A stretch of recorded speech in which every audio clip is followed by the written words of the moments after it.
이건 불가능하다. 조작된 영상일 거야. 방송이 나간 지 불과 1시간, 단 12분짜리 영상 하나가 전 세계 SNS 실시간 트렌드를 집어삼켰다. 서울의 작은 하천, 이름도 낯선 청계천에서 새벽 3시. 젊은 여성들이 이어폰을 끼고 혼자 달리고 있었다. 가방은 벤치에 무심히 놓여 있고 노트북은 주인 없는 채로 켜져 있었다. 도둑은 없었다. 그리고 그 옆에서는 백로가 물속을 응시하며 사냥을 준비하고 있었고 시민들은 그 장면을 휴대폰에 담으며 감탄을 터뜨렸다. 두려움도 보이지 않았다. 연출한 거 맞지? 판타지 아니야? 유럽 사람들은 믿을 수 없었다. 우리의 세느강은 올림픽을 앞두고도 여전히 오염과 불안의 상징이었다. 아이들이 발을 담그는 건 고사하고 저녁이면 강가를 혼자 걷는 것조차 위험했다. 그런데 서울에서는 도대체 어떻게 이런 일이 가능하단 말인가? CNN, NHK, 도이체벨레, 그리고 르몽드까지 세계 각국 언론이 직접 검증에 나섰다. 만약 그 영상이 진짜라면 그것은 단순한 한국의 기적이 아니라 유럽 도시 전체의 부끄러운 현실을 드러내는 사건이 될 것이기 때문이었다.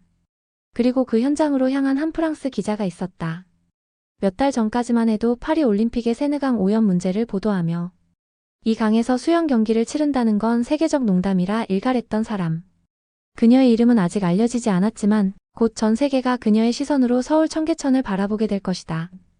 먼저 이야기를 시작하기 전 구독과 좋아요, 그리고 댓글로 여러분의 경험도 공유해주세요.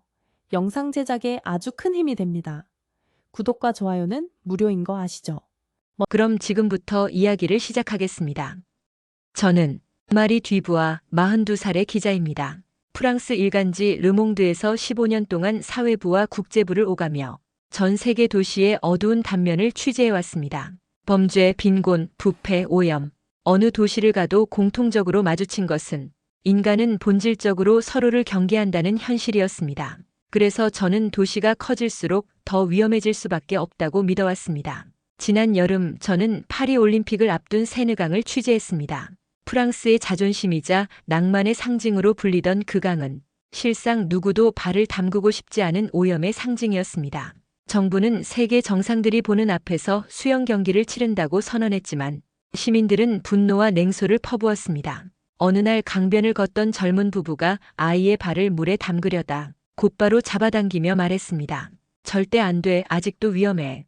저는 그 장면을 기사 첫 문장으로 기록했습니다. 세느강의 밤은 더 암울했습니다. 강가에는 소매치기와 취객, 노숙인이 뒤엉켜 있었고 특히 여성에게 밤길은 공포 그 자체였습니다. 100m 남짓한 길도 혼자 걷기 어려워 사람들은 택시를 부르거나 동행을 구해야 했습니다. 프랑스 사람들은 체념했고 저는 기자로서 매번 이 현실을 고발할 수밖에 없었습니다. 저는 점점 더 확신했습니다. 도시의 밤은 본능적으로 위험하다. 사람은 서로를 믿지 않는다. 그러던 어느 날 편집국 회의실에서 동료 기자가 스마트폰 화면을 내밀었습니다. 마리, 이거 봤어? 서울이라는 도시에서 찍힌 영상이래. 새벽 3시에 여자가 혼자 달리고 있어. 그 순간 저는 눈을 의심했습니다. 화면 속 청계천은 믿을 수 없는 풍경이었습니다. 벤치에 노트북을 두고 책을 읽는 남자, 유모차를 끌고 산책하는 젊은 부모, 강물 옆에서 기타를 치는 거리의 음악가까지 심지어 백로가 강가를 따라 움직이며 물고기를 낚아채자 지나가던 사람들은 박수를 치며 환호했습니다. 강변의 풍경은 단순한 안전을 넘어 하나의 생태 축제 같아 보였습니다. 저는 본능적으로 냉소를 터뜨렸습니다. 말도 안 돼. 연출이겠지. 외국인들에게 보여주려 만든 쇼일 거야. 동료들은 고개를 끄덕였지만 댓글은 정반대였습니다. 서울에선 당연한 일이다. 밤이 오히려 더 안전하다. 프랑스 기자로서 제 자존심은 그 순간 강하게 자극받았습니다. 만약 이 말이 사실이라면 우리는 언제부터 이런 일상을 잃어버린 걸까? 저는 몇 달 전 세느강의 오염과 범죄를 고발했습니다. 그런데 서울은 같은 아시아의 대도시가 밤에도 안심할 수 있는 공간을 만들어냈다고요? 제 신념과 기자로서의 가치관을 뒤흔드는 충격이었습니다. 결국 저는 편집국장에게 말했습니다. 직접 확인해 보겠습니다. 만약 저 영상이 사실이라면 우리가 잃어버린 것을 드러내는 기사로 쓰겠습니다. 그날 밤 편집국장은 제 말을 허락했습니다. 말이, 내가 적임자야. 세느강을 취재했던 바로 그 기자가 서울 청계천을 직접 검증한다면 세계가 주목할 거야. 그 말은 저를 더 이상 물러설 수 없게 만들었습니다. 며칠 후 저는 카메라맨과 함께 인천행 비행기에 올랐습니다. 창밖으로 프랑스를 벗어나며 마지막으로 세느강을 내려다봤습니다. 탁한 물결이 흘러가는 풍경은 이제 제게 익숙한 배경이 아니라 비교의 대상이 되어 있었습니다. 저는 속으로 중얼거렸습니다. 서울이 정말 저 영상을 증명해낼 수 있을까? 아니면 또 하나의 환상이 무너지는 걸 목격하게 될까? 서울에 도착한 첫날, 저는 카메라맨과 함께 호텔에 짐을 풀자마자 청계천으로 향했습니다. 밤 11시, 파리였다면 이미 거리는 긴장으로 얼어붙을 시간. 그러나 서울의 밤거리는 제 상식과 정반대였습니다. 가로수 아래에는 여전히 사람들이 걸어다녔고 상점의 불빛은 꺼질 줄 몰랐습니다. 택시 기사조차 우리에게 말했습니다. 밤에 청계천 가면 축제 같을 거예요. 사람도 많고 음악도 있고. 저는 믿기지 않는다는 표정으로 창밖을 바라봤습니다. 청계천 입구에 도착했을 때 제 눈앞에 펼쳐진 풍경은 충격 그 자체였습니다. 밤 11시 강변 산책로에는 유모차를 끌고 나온 젊은 부부가 있었습니다. 아이는 깊이 잠들어 있었고 부모는 커피를 마시며 담소를 나누고 있었습니다. 파리였다면 아동 학대 신고라도 들어갔을 장면이 이곳에서는 자연스러운 일상이었습니다. 그 곁에서는 외국인 관광객 몇 명이 신발을 벗고 청계천 물에 발을 담그며 환호하고 있었고 사람들은 휴대폰을 들고 청계천의 자연을 촬영하며 즐거워했고 강 위 나무에는 짝새가 둥지를 핀 것이 보였다. 더 놀라운 것은 벤치마다 앉아있는 사람들이었습니다. 책을 읽는 청년, 노트북으로 작업하는 직장인, 그저 물을 바라보며 멍하니 앉아있는 노인까지. 그들의 옆에는 가방이 무심히 놓여 있었고 심지어 한 여성은 노트북을 그대로 두고 화장실로 향했습니다. 저는 본능적으로 카메라맨을 쳐다보며 속삭였습니다. 봤어? 저 사람 노트북 두고 갔어. 그가 돌아왔을 때 노트북은 그대로였습니다. 다리를 지나 어두운 구간에 들어섰을 때는 더 큰 충격이 기다리고 있었습니다. 가장 취약한 공간, 파리였다면 범죄자들의 영역일 곳. 그곳에는 젊은 여성 2명이 앉아 치킨을 먹고 있었습니다. 저는 영어로 조심스레 물었습니다.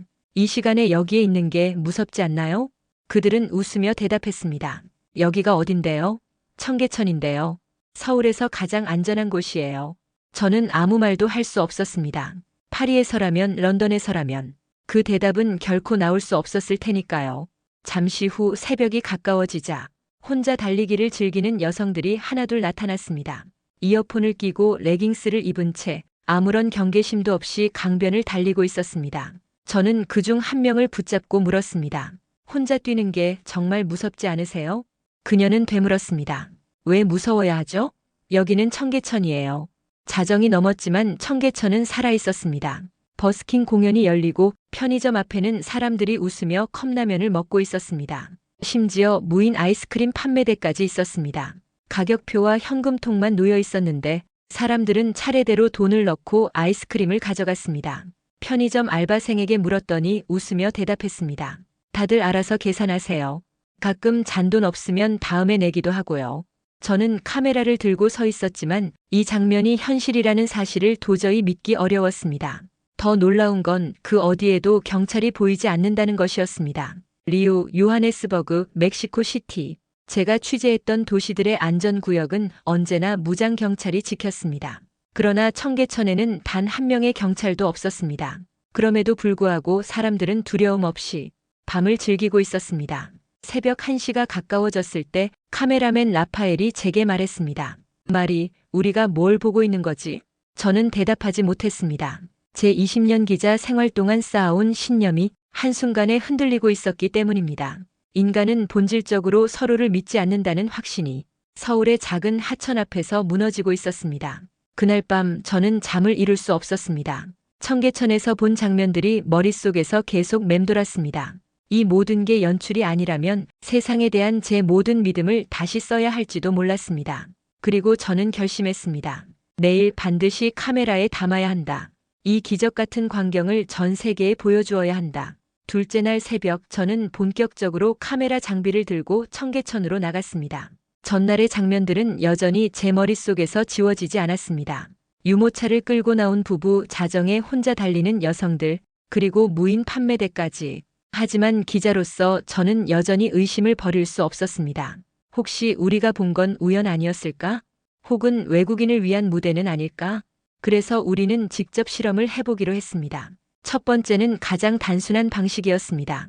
저의 카메라맨 라파엘이 벤치 위에 작은 지갑을 놓고 멀리 떨어져 지켜보기 시작했습니다. 지갑 안에는 현금 50유로와 명함 몇 장을 넣어두었습니다. 팔이었다면 30초도 채 버티지 못했을 겁니다.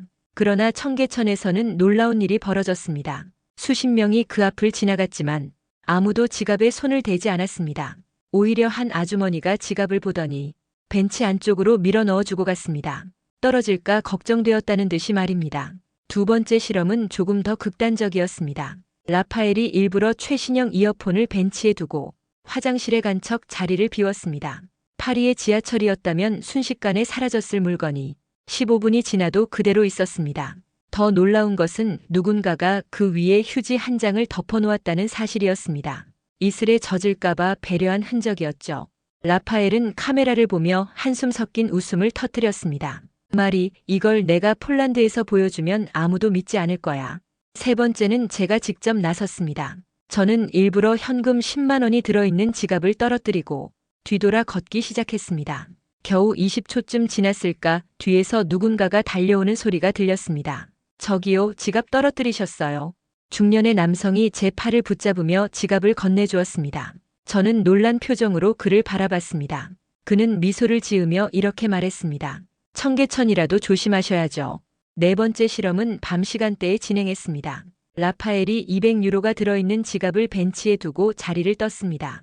10분쯤 지났을 때 한 할머니가 지갑을 발견하더니 주변을 두리번거린 뒤 근처 편의점으로 들어갔습니다. 우리가 따라가 보니 그녀는 알바생에게 지갑을 맡기고 있었습니다. 젊은이가 놓고 간 것 같은데 혹시 찾아오면 돌려주세요. 라파엘이 나타나자 알바생은 환하게 웃으며 지갑을 건네주었습니다. 아주머니가 맡기고 가셨어요. 운이 좋으시네요. 마지막 실험은 스마트폰이었습니다. 저는 최신형 아이폰을 일부러 떨어뜨리고 멀리서 지켜봤습니다. 그때 마침 백로 한 마리가 물속으로 날아들어 사냥을 하는 장면이 포착되었고 사람들은 저희 실험보다 그 장면을 더 열심히 찍고 있었습니다. 자연과 인간의 신뢰가 동시에 어우러지는 풍경 속에서 청계천은 단순한 실험실이 아니라 살아있는 교과서 같았습니다. 얼마 지나지 않아 자전거를 타던 청년이 그것을 집어들었습니다. 순간 저는 심장이 멎는 듯 했지만 그는 휴대폰을 들고 한참 고민하더니 경찰서 위치를 검색하기 시작했습니다. 우리가 다가가 제 휴대폰이에요라고 말하자 청년은 안도의 한숨을 내쉬며 웃었습니다. 정말 다행이에요. 경찰서 가져가려던 참이었거든요. 그날 밤 우리는 벤치에 앉아 맥주를 마시며 방금의 실험들을 되짚어 보았습니다. 라파엘이 고개를 저으며 말했습니다. 이건 통계나 수치로 설명할 수 없는 일이야. 여긴 뭔가 다르다. 저도 고개를 끄덕였습니다. 저의 오랜 기자 생활이 송두리째 흔들리고 있었습니다. 사람은 본질적으로 서로를 믿지 않는다. 그 신념은 적어도 청계천 앞에서는 완전히 무너지고 있었습니다. 실험을 통해 어느 정도 확신을 얻었지만 저는 여전히 궁금했습니다. 도대체 이 안정감은 어디서 오는 걸까? 무엇이 서울 시민들을 이렇게 행동하게 만드는 걸까? 답을 얻기 위해 저는 사람들에게 직접 말을 걸기 시작했습니다. 첫 번째로 만난 사람은 편의점에서 일하는 대학생이었습니다. 새벽 2시 홀로 계산대를 지키던 그는 피곤한 기색조차 보이지 않았습니다. 제가 묻자 그는 환하게 웃으며 답했습니다. 무섭냐고요? 전혀요. 새벽 손님들이 오히려 더 친절하세요. 가끔은 택시 기사님들이 와서 커피를 사주고 가시기도 해요. 저는 의아한 눈빛을 보냈습니다. 그는 어깨를 으쓱하며 덧붙였습니다. 저 혼자 있는 게 아니거든요. 청계천 사람들 모두가 같이 있잖아요. 다음은 35년째 분식집을 운영하는 아주머니였습니다. 늦은 밤에도 가게 불빛은 환했습니다. 청계천 생기기 전엔 솔직히 좀 위험했죠. 노숙자들도 많고 밤에는 사람도 없었고요. 근데 지금은 달라요. 여기선 다 얼굴 아는 사이가 돼요. 매일 같은 시간에 운동하고 산책하다 보니 낯선 사람도 금방 이웃이 되거든요. 그녀는 김밥을 싸며 덧붙였습니다. 우리가 서로를 지키는 거예요. 경찰이 아니라. 저는 곧 종로 경찰서를 찾아갔습니다. 서장실에서 만난 정태준 서장은 의외로 편안한 차림이었습니다. 셔츠에 넥타이조차 매지 않은 모습. 그는 제 질문을 듣자 웃으며 이렇게 말했습니다. 청계천은 경찰이 지키는 곳이 아닙니다. 시민들이 지키는 곳이죠. 우리는 그냥 보조할 뿐입니다. 그는 노트북을 열어 통계를 보여주었습니다. 강력 범죄율 0.02%, 소매치기 제로, 성범죄 제로. 500대의 CCTV가 도움이 되는 건 사실이지만 진짜는 500만 쌍의 시민의 눈이에요. 위험한 일이 생기면 모두가 달려듭니다. 그는 실제 사례도 들려주었습니다. 작년에 소매치기 시도가 있었어요. 중국 관광객 가방을 노렸는데 3초 만에 끝났습니다. 저는 놀라 물었습니다. 경찰이 그렇게 빨리 도착했나요? 그는 고개를 저었습니다. 아니요. 시민 5명이 제압했죠. 우리가 도착했을 땐 이미 범인은 울고 있었습니다. 더 놀라운 건 그 다음이었습니다. 범인을 때린 사람이 아무도 없었다는 겁니다. 오히려 왜 그런 짓을 했냐고 묻고 어떤 아주머니는 김밥을 사주며 배고프면 말하고 도움을 청하라고 했다고 합니다. 저는 말을 잇지 못했습니다. 범죄자를 동정하고 돕는다는 건 제가 취재해온 도시에서는 상상도 못할 일이었습니다. 정 서장은 미소를 지으며 덧붙였습니다. 한국엔 이런 말이 있습니다. 미운 놈 떡 하나 더 준다. 청계천을 다시 찾았을 때 저는 곳곳에서 시민들이 작은 역할을 맡고 있는 걸 볼 수 있었습니다. 벤치에 앉아 지나가는 사람들을 살피는 노인, 밤늦게까지 가게 불을 켜두며 거리를 지켜보는 상인, 조깅을 하다 멈춰서 누군가를 도와주는 젊은이들. 누구도 그것을 특별한 행동이라고 생각하지 않았습니다. 그들에게는 당연한 일상이었습니다. 그날 밤 저는 라파엘과 함께 강변 벤치에 앉아 있었습니다. 도시의 안전은 경찰이나 제도가 만드는 것이 아니라 사람들이 서로를 신뢰할 때 만들어진다는 것을 저는 조금씩 깨닫고 있었습니다. 라파엘이 제게 물었습니다. 말이 파리에서 이게 가능할까? 저는 한참 동안 대답하지 못했습니다. 하지만 제 마음속에는 희미한 가능성이 싹트고 있었습니다. 만약 파리 시민들도 서로를 가족처럼 여길 수 있다면 세느강도 언젠가 청계천처럼 변할 수 있지 않을까? 청계천에서의 며칠은 저를 완전히 바꾸어 놓았습니다. 낯선 도시에서 새벽 2시를 걸으며 한 번도 불안을 느끼지 않았다는 사실 자체가 충격이었습니다. 유모차를 끌고 나온 부모, 지갑을 떨어뜨려도 되찾아주는 사람들, 심지어 술에 취한 이조차 다른 이들에게 해가 되지 않는 모습은 제 모든 경험과 정면으로 배치되었습니다. 저는 매번 떠올렸습니다. 파리의 세느강을. 낮에는 관광객이 몰려오지만 저녁이면 사람들이 서둘러 발걸음을 옮기는 곳. 아이들은 절대 혼자 보내지 않고 여성들은 핸드백을 꼭 움켜쥔 채 빠르게 걸어야 하는 곳. 불과 몇 달 전까지만 해도 저는 그것이 도시의 당연한 현실이라고 믿었습니다. 그러나 서울의 청계천은 그 믿음을 송두리째 흔들어 놓았습니다. 한밤중에도 웃으며 산책하는 아이들, 낯선 사람에게서조차 느껴지는 신뢰. 그 모든 것이 파리의 어두운 밤과 겹쳐졌습니다. 세느 강변에서 저는 수없이 목격했습니다. 휴대폰을 잠깐이라도 내려놓는 순간 사라지는 장면, 새벽에 취객이 다가오면 본능적으로 몸을 움츠리는 사람들, 심지어 경찰조차 늦게 나타나며 밤엔 어쩔 수 없다는 말을 남기곤 했습니다. 서울에서 저는 그 반대의 장면을 보았습니다.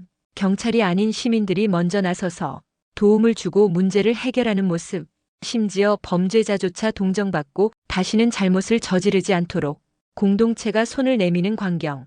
이것은 법이나 제도가 아닌 사람들의 마음에서 비롯된 안전이었습니다. 라파엘은 제게 말했습니다. 말이 파리에서 이런 실험을 했다면 어땠을까? 노트북을 벤치에 두고 자리를 비우면 저는 쓰디쓴 웃음을 지었습니다. 아마 1분도 채 남아있지 않았겠지. 그리고 우리는 기사 대신 사건 보고서를 써야 했을 거야. 그 순간 제 안에서 이상한 감정이 일었습니다. 부끄러움과 동시에 희망. 파리 시민으로서 우리는 언제부터 이 단순한 신뢰를 잃어버린 걸까? 그리고 정말로 되찾을 수 있을까? 저는 청계천의 평범한 사람들을 떠올렸습니다. 분식집 아주머니, 새벽 편의점을 지키던 대학생, 벤치에 앉아 파수꾼처럼 거리를 바라보던 노인. 그들이 가진 힘은 특별하지 않았습니다. 그저 서로를 지켜주는 마음뿐이었습니다. 저는 스스로에게 물었습니다. 세느강에서도 이 마음이 가능할까? 프랑스 사람들도 우리도 다시 서로를 믿을 수 있을까? 그 질문은 제 가슴을 조여왔습니다. 기자로서가 아니라 한 사람으로서, 아이를 키우는 어머니이자 이 도시의 시민으로서 청계천의 밤을 걸으며 저는 깨달았습니다. 안전이란 정부가 내려주는 혜택이 아니라 사람들이 서로에게 주는 약속이라는 것을, 그리고 그 약속이야말로 지금 파리가 유럽이 가장 절실하게 필요로 하는 것이라는 사실을 청계천의 강가에서 백로가 물고기를 낚아채는 장면은 제가 세느강에서 보았던 쥐와 오염된 쓰레기와 극명하게 대비되었습니다. 서울의 강물 위에는 청둥오리가 유영하며 평화를 전했지만 파리의 강물 위에는 플라스틱 병과 기름 찌꺼기가 떠다녔습니다. 이 차이는 단순히 환경 문제를 넘어 도시가 가진 철학의 차이처럼 다가왔습니다. 제가 서울에서 보고 들은 이야기와 실험 장면은 곧 전 세계로 퍼져나갔습니다.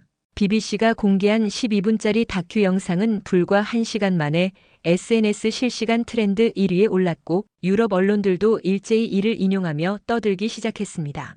하지만 반응은 갈렸습니다. 이건 불가능하다, 조작된 영상이다. 특히 런던과 파리 언론은 서울이 만든 판타지라며 의심을 쏟아냈습니다. 저 역시 서울에 오기 전까지는 같은 생각이었기에 그들의 불신을 전혀 탓할 수 없었습니다. 하지만 이제는 달랐습니다. 이틀 뒤 CNN, NHK, 도이체벨레, 르몽드까지 세계 유력 언론사 기자들이 직접 서울로 날아왔습니다. 그들은 한 목소리로 선언했습니다. 우리는 직접 검증하러 왔다. 청계천은 이제 세계가 지켜보는 거대한 실험장이 되었습니다. 밤 10시 청계천 입구에 기자들이 모였습니다. 뉴욕의 CNN 기자 마크는 $500 지갑을 벤치에 두겠다고 했고 도쿄의 NHK 기자 유카는 취객 연기를 맡았습니다. 독일 기자 한스는 새벽 2시 홀로 조깅을 하겠다고 나섰고 프랑스 기자는 어두운 구간에서 위급 상황을 연출하기로 했습니다. 첫 실험은 마크의 지갑이었습니다. 뉴욕이라면 5분도 안 돼 사라졌을 $500가 1시간 넘게 그대로 놓여 있었습니다. 더 놀라운 것은 누군가 그 지갑 위에 작은 돌을 올려 바람에 날아가지 않게 해주었다는 사실이었습니다. 마크는 혀를 차며 말했습니다. 내 20년 기자 생활 중 처음 보는 일이야. NHK 기자 유카의 실험은 더 극적이었습니다. 그녀는 비틀거리며 걷다 일부러 비싼 카메라를 떨어뜨렸습니다. 곧바로 3명의 시민이 달려와 괜찮으세요? 라고 물으며 한 명은 카메라를 조심스럽게 들어 먼지를 털어주고 건네주었습니다. 유카는 눈시울이 붉어진 채 말했습니다. 도쿄에서는 똑같은 실험을 해도 아무도 오지 않았어요. 한스의 조깅 실험도 흥미로웠습니다. 거대한 체격과 문신 때문에 위압적으로 보일 수도 있었지만 청계천 사람들은 오히려 파이팅을 외치며 응원했습니다. 심지어 한 할머니는 그에게 물을 건네며 외국분인데 고생 많으시다고 말했습니다. 한스는 고개를 저으며 중얼거렸습니다. 베를린이라면 경찰이 나왔을 거야. 위험 인물로 오해받고 말이지. 마지막은 프랑스 동료 기자의 차례였습니다. 그녀는 청계천 끝자락의 어두운 구간에서 전화를 받는 척하며 프랑스어로 돈이 필요하다, 위험하다는 단어를 크게 외쳤습니다. 10분도 되지 않아 경찰이 도착했습니다. 이유를 물어보니 근처 편의점 사장이 전화를 걸어 외국인 여성이 위험한 것 같다고 신고했다고 했습니다. 새벽 5시 우리는 호텔 로비에 다시 모였습니다. 모두가 긴 침묵 끝에 고개를 끄덕였습니다. 이건 진짜다. 마크가 먼저 인정했고 유카는 눈물을 훔치며 일본도 배워야 한다고 했습니다. 한스는 한숨을 내쉬며 인간 본성에 대해 다시 생각하게 된다고 했습니다. 그리고 제 차례가 왔습니다. 저는 조용히 그러나 단호하게 말했습니다. 청계천은 기술이 만든 안전이 아니라 시민들의 신뢰가 만든 기적입니다. 그 말에 방안은 잠시 고요해졌고 결국 모두가 고개를 끄덕였습니다. 세계 언론의 검증이 끝나자 청계천은 단순한 한국의 한 하천이 아니라 인류가 주목하는 모델이 되었습니다. 방송 이후 하루 만에 CNN, NHK, 도이체벨레, 르몽드의 보도는 각국 포털 메인 화면을 장악했고 시민들은 우리 도시도 달라질 수 있는가라는 질문을 스스로에게 던지기 시작했습니다. 런던에서는 밤길 범죄 기사 댓글에 서울은 가능하다는데 왜 우리는 불가능한가? 라는 질문이 쏟아졌습니다. 파리 시민들은 세느강을 되찾자라는 구호를 들고 나왔고 청계천의 풍경을 합성한 포스터까지 붙기 시작했습니다. 베를린 젊은이들은 SNS에 SPREMIRACLE라는 해시태그를 달며 자신들의 강도 바꿔보자는 목소리를 내기 시작했습니다. 정치권의 반응은 예상보다 빠르게 이어졌습니다. 런던 시장은 기자회견에서 시민 순찰 자율제를 도입하겠다고 발표했고 파리 시장은 야간 안전문화 프로젝트를 약속했습니다. 유럽의 여러 도시가 서울시청에 협력 요청을 보내며 전문가 파견을 논의했고 국제회의 안건에도 청계천 모델이라는 단어가 등장했습니다. 하지만 무엇보다도 인상 깊었던 건 평범한 사람들의 반향이었습니다. 런던의 한 어머니는 딸이 집 앞 100m를 혼자 걸을 수 있게 됐다는 메일을 보냈습니다. 파리의 대학생은 처음으로 세느강에서 밤 피크닉을 했다고 말했습니다. 작은 변화였지만 그들의 목소리 속엔 희망이 담겨 있었습니다. 뉴욕에서는 한 소년이 유튜브에 댓글을 남겼습니다. 우리 동네도 언젠가 이렇게 될 수 있을까요? 엄마가 밤에 안전하게 걸을 수 있는 곳. 짧은 문장이었지만 그 댓글은 수십만 개의 공감을 얻었고 기사보다 더 강렬하게 사람들의 마음을 울렸습니다. 저 역시 그 글을 읽고 청계천의 풍경이 다시 떠올랐습니다. 술에 취한 이를 지켜주던 시민들, 지갑을 끝내 주인에게 돌려주던 손길, 청계천이잖아요 라며 웃던 여성의 모습. 그것은 단지 한국의 풍경이 아니라 인류가 잃어버린 가장 기본적인 신뢰의 복원이라는 사실을 깨달았습니다. 안전은 제도가 아니라 마음이라는 진실, 이제 세계가 청계천을 통해 그 답을 배우고 있었습니다. SNS에는 청계천 백로와 청둥오리를 촬영한 영상이 퍼졌고 야생이 도시와 함께 살아 숨쉰다는 댓글이 수십만 개의 공감을 받았습니다. 런던 시민들은 템즈강에도 백로가 돌아올 수 있을까? 라며 희망을 나누었고 파리에서는 세느강도 언젠가 청계천처럼 자연과 공존할 수 있을까? 라는 토론이 이어졌습니다. 서울 청계천에서 보낸 시간은 제 기자 인생을 완전히 바꿔놓았습니다.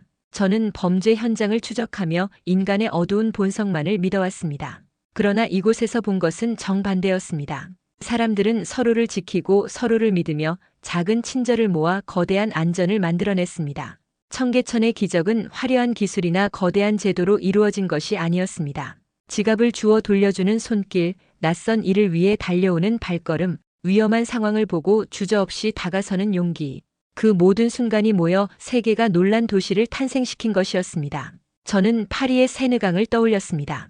아직도 오염된 강물, 어두워지면 비워지는 강변, 불안 때문에 잃어버린 우리의 일상. 하지만 청계천을 본 뒤 더 이상 불가능하다는 말로 스스로를 속일 수 없게 되었습니다. 가능성을 직접 목격했기 때문입니다. 런던의 템즈강, 파리의 세느강, 뉴욕의 센트럴파크. 이제 그곳에서도 시민들이 자발적으로 변화를 만들어내고 있습니다. 시작은 미약하지만 청계천이 증명했듯 작은 용기가 전염되고 전염된 믿음이 문화를 바꾸며 결국 도시 전체를 변화시키게 될 것입니다.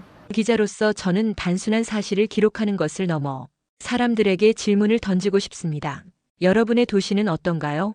밤에 아이들이 혼자 걸을 수 있나요? 지갑을 잃어버려도 되찾을 수 있나요? 낯선 일을 두려움이 아니라 가족처럼 대할 수 있나요? 만약 그렇지 않다면 서울 청계천을 기억해야 합니다. 수천만 시민이 매일 모여 작은 친절을 실천한 결과 전 세계가 주목하는 안전한 공간이 탄생했습니다. 이건 특별한 도시만의 기적이 아니라 모든 도시가 시작할 수 있는 변화의 씨앗입니다. 청계천의 기적은 사람들만의 것이 아니었습니다. 백로와 청둥오리, 나무 위 둥지를 풀고 살아가는 작은 새들까지 그 일부였습니다. 사람과 자연이 함께 만들어낸 신뢰가 도시의 안전을 완성한 것입니다. 저는 이제 확신합니다.